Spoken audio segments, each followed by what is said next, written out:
السلام علیکم ورحمۃ اللہ۔ پیارے بھائی چودھری صاحب فرام پنڈی، آپ نے ویڈیو بھیجی ہے۔ ویڈیو میں کہا گیا اور آپ نے کہا کہ بریلوی مسلک کو بدنام کیا جا رہا ہے۔ اس ویڈیو کے اندر لاسانی سرکار کے حوالے سے کہ لاسانی سرکار کیا کچھ کہتی رہتی ہے، اور لاسانی سرکار کو پوجنے والے اس کے مقلدین خود لاسانی سرکار بریلویوں کے اس پیر متعلق جو ہے وہ کیا کہا جا رہا ہے۔ تو جی اس ویڈیو کا جواب یہ ہے کہ اس میں یہ جو کہا گیا کہ بریلوی مسلک کو بدنام کیا جا رہا ہے، تو بھائی بدنام اسے کیا جاتا ہے کہ جو پہلے عزت مند ہو، جو آلریڈی جینولی فیکنگ نہیں، جو آلریڈی جینوریلی اپنے یوم پیدائش سے ہی بدنام ہو، اسے کیا بدنام کرنا؟ بدنام تو وہ ہوتا ہے کہ جو کبھی عزت مند رہا ہو نا، جو کبھی عزت مند رہا ہو، بدنامی ہوگی تو اس کی ہوگی۔ جو ہے ہی بدنام تو بدنام کو کیا ملے گا بدنام کر کے؟ مسلک بریلویت شرک و بدعت اس کی بنیاد ہے، شرک و بدعت جو ہے وہ اس کی جڑ ہے، اور شرک و بدعت ہی اس کی چھت ہے۔ اگر ہم شرک و بدعت اس میں سے نکال دیں تو اس مسلک نام کا کوئی مسلک ہی نہیں رہے۔ مسلک بریلویت جس کی پیدائش، جس کا برتھ ڈے 1920 ہے، ہندوستان کے شہر البریلیہ میں جنم لینے والا، اور جس مسلک کا امام ہے جسے البریلویہ کے ہاں کہا جاتا ہے اعلیٰ حضرت امام احمد رضا خان، یہ اس مسلک کے بانی ہیں۔ جب تک امام احمد رضا خان پیدا نہیں ہوئے تھے، اور یا انہوں نے یہ مسلک کریٹ نہیں کیا تھا یا ان کے مقلدین نے، اس وقت تک اس مسلک کا نام و نشان نہیں تھا۔ بہرحال بریلویت کا برتھ ڈے، جنم دن، یوم پیدائش وہ سن 1920 ہے۔ نمبر ایک بات، اب اس ویڈیو میں بتایا جا رہا ہے کہ بریلویت کو اور مسلک بریلویت کو بدنام کیا جا رہا ہے، وہ آلریڈی بدنام ہے۔ اور یہ صرف البریلویہ ہی نہیں، الدیوبندیہ بھی انہی کے ساتھ۔ اور الدیوبندیہ کی پیدائش ہے 1866۔ ہندوستان کے شہر دیوبند، جو دیوی دیوتاؤں پر مبنی گھنے جنگلات کا نام تھا، جب یہاں دارالعلوم دیوبند کی بنیاد ڈالی گئی تو تب مسلک دیوبند وجود میں آیا۔ اور یہ لاسانی سرکار جس قسم کے دعوے کر رہی ہے، لاسانی سرکار کو پوجنے والے جس قسم کے دعوے کرتے رہتے ہیں یا ان کی تعریفات کرتے ہیں اور ان کا جناب مقام و مرتبہ بیان کیا جاتا ہے، سیم یہی حالات مرزا غلام قادیانی کے ساتھ تھے، اور وہ بھی مقلد حنفی تھا۔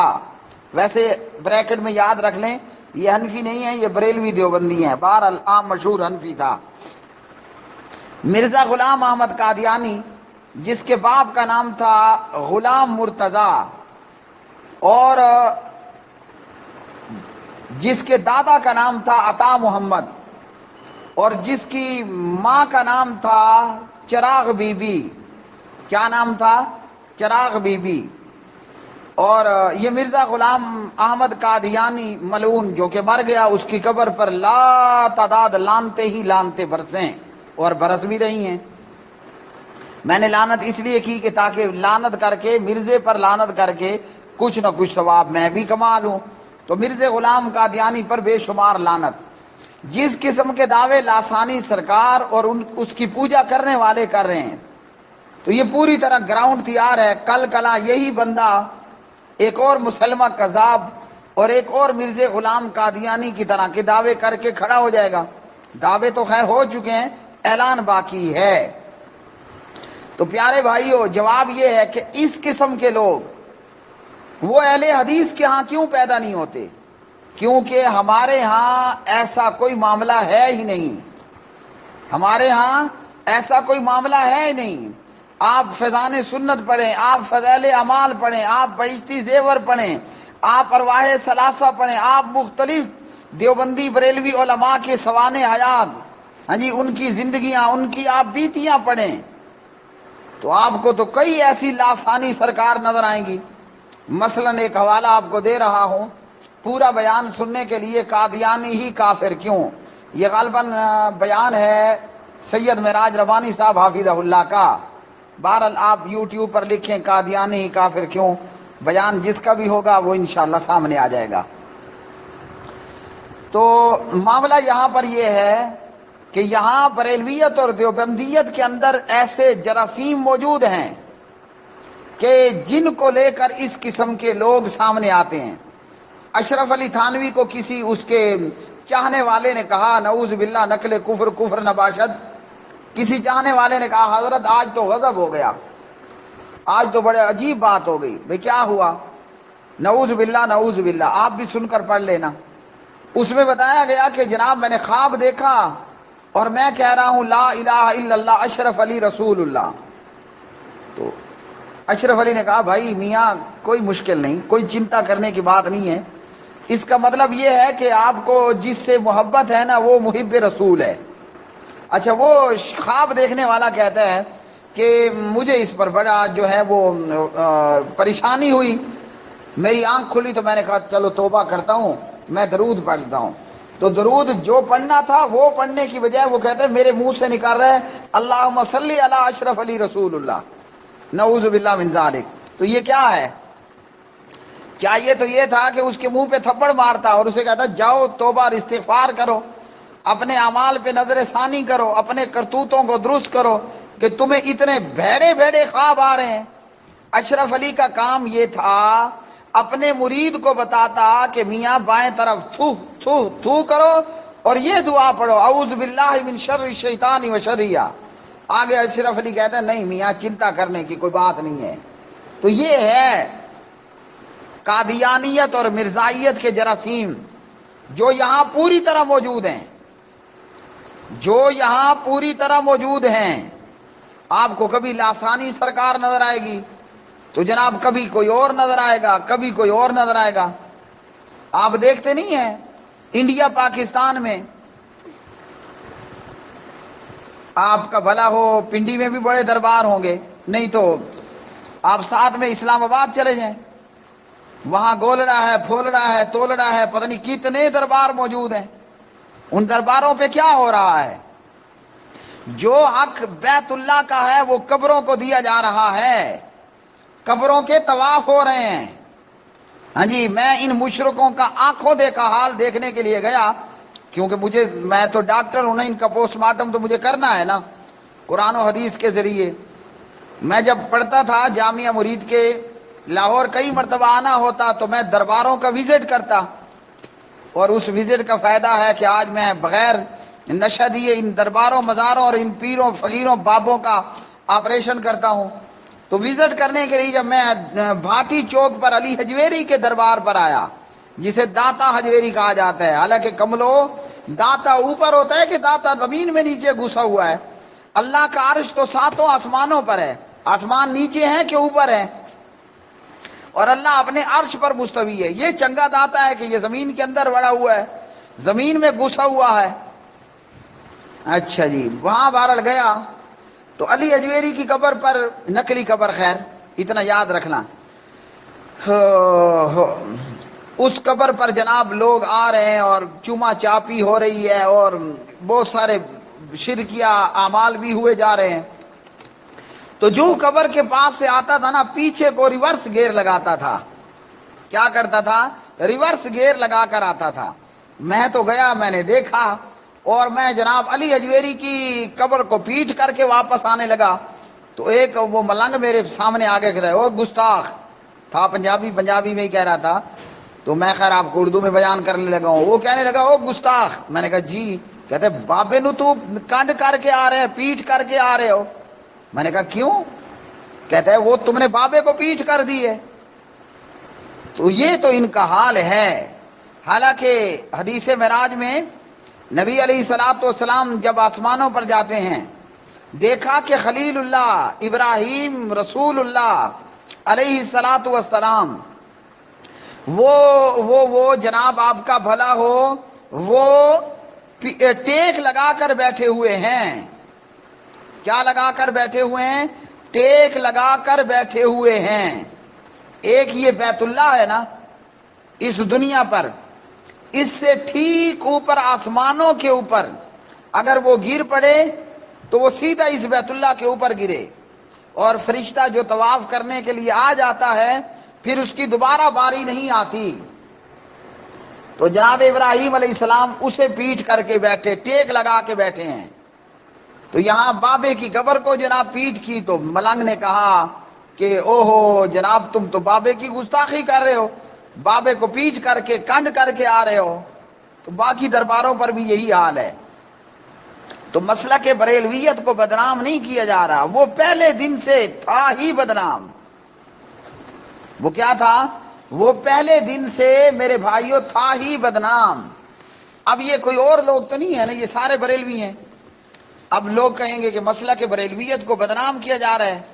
چلو ہم تو ہیں اہل حدیث، ہم نے تو انشاءاللہ ان مشرکوں کو، ان کے بد اعمال کو ہے ہی گھسیٹنا۔ ایک بالکل نیوٹرل انسان وہ بھی یہ سب کچھ دیکھتا ہے تو وہ بھی حیران پریشان ہو جاتے ہیں، یار یہ کیا ہے، یہ کیا ہے۔ مثال کے طور پر ایئر وائی نیوز پر یا ایئر وائی چینل پر اقرار الحسن بھائی سارے اہل پاکستان بلکہ ساری دنیا والوں کو دکھایا، کیا دکھایا کہ وہ جو بڈھا بابا تھا جس سے پولیس والے نے جب کلمہ پڑھا تو کلمہ پڑھنے کو کہا تو اسے کلمہ بھی نہیں آ رہا تھا، اسے نماز بھی نہیں آ رہی تھی، اور وہ پولیس والے کہتے ہیں بھائی یہ سب کچھ ہم اپنے پیٹ کے لیے کر رہے ہیں، روزی روٹی کے لیے لوگوں کو پھدو بنا رہے ہیں۔ وہ بریلویوں کا پیر عورتوں سے جناب کیا کر رہا ہے؟ گلے مل رہا ہے، اور عورتوں کو ننگا کر کے اس تالاب میں نہلا رہا ہے اور ہاتھ پھیر رہا ہے جسم پر کہ جس میں گجر کی بھینس بھی بیٹھنے کے لیے تیار نہ ہو۔ اب دیکھتے ہیں لاسانی سرکار کے کیا دعوے ہیں اور یہ سرکار کیا کہتی ہے۔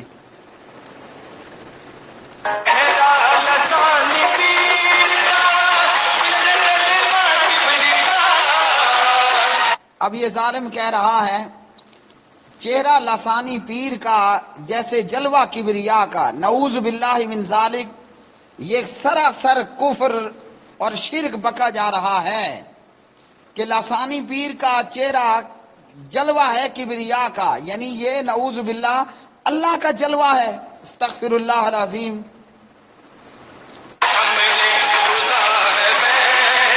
کہتا ہے سامنے خدا ہے بیٹھا یا آئینہ خدا ہے، یعنی سراسر ان ظالموں نے کیا کہہ دیا کہ یہ لسانی پیر تو خدا ہے۔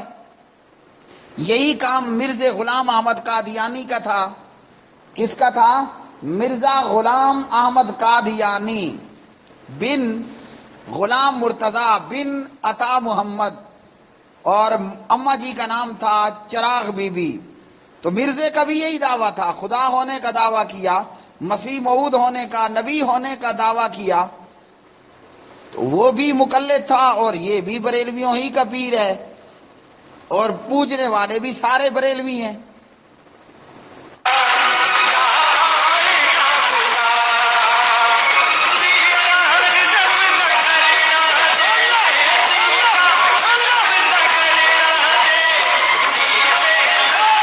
اور پھر رونا کہ جناب بریلویوں کو بدنام کیا جا رہا ہے۔ اللہ کے بندیوں یہ ڈے 1 سے ہی بدنام تھے، یہ عزت مند ہوئے کب؟ انما المشرکون نجس، مشرک تو پہلے دن سے پلید ہوتا ہے، یہ عزت مند کب ہوئے تھے؟ ذرا وہ دن تو نکال کے لائیے نا ہسٹری میں سے۔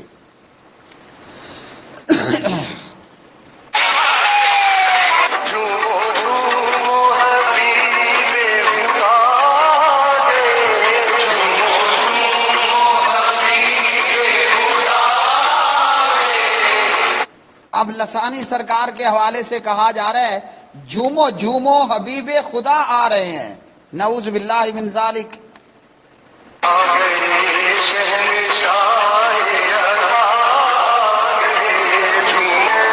اچھا جی، شہنشاہ عطا آ گئے، خود بھکاری لوگوں سے چندے مانگتا ہے اور کہا جا رہا ہے کہ یہ شہنشاہ عطا آ گئے ہیں۔ تو اس کا حل یہ ہے کہ بھائیو اللہ کے لیے اللہ کا واسطہ ہے، چھوڑ دو دیوبندیت و بریلویت کو، ورنہ کئی ایسے مرزے غلام پیدا ہوتے رہیں گے۔ کم از کم ہندوستان کی تاریخ میں کوئی ایسا پیدا نہیں ہوا جو قرآن اور حدیث والا ہو اور یوں خبیث اس کے نظریات اور عقائد اور افکار اور خیالات اور بیانات و خطبات و حفوات ہوں، نہیں ہے نا؟ تو یہ سارا کچھ یہی ہو رہا ہے۔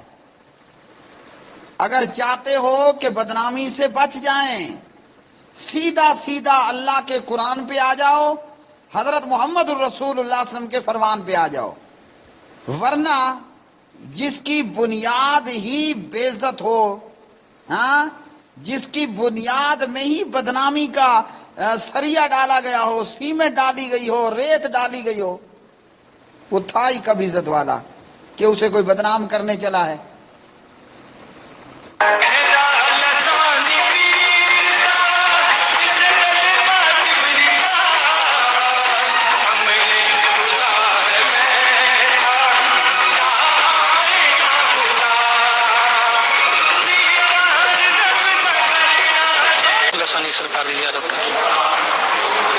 میں نے خواب میں دیکھا کہ میں عرش الہی پہ موجود ہوں اور اللہ تعالیٰ کی طرف سے ندا آتی ہے کہ اب یہ خبیث چڑیل کہہ رہی ہے میں نے خواب میں دیکھا اور میں عرش الہی پہ موجود ہوں، نعوذ باللہ من ذالک۔ کون ہے جو صوفی مسلم